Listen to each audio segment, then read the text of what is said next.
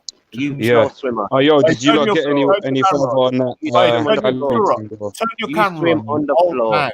You old You crusty swim man. on the floor. You old crusty man. You play octopus on the I'm gonna floor. call you Dowsim. You play octopus on the floor. You land lover.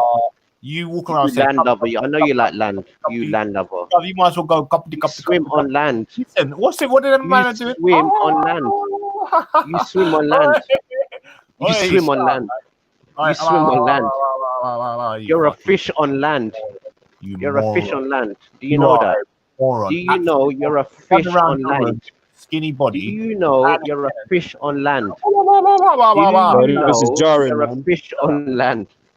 You're a fish on land. You're Too Klaus. jarring, bro. Too You're jarring. Klaus out of Family Guy. No, you don't have to You're laugh. Klaus out of Family Guy, mate. Weird. You swim on the floor, mate. Jafaican. You swim on the floor. Jafaican, bro. You swim on the floor, mate.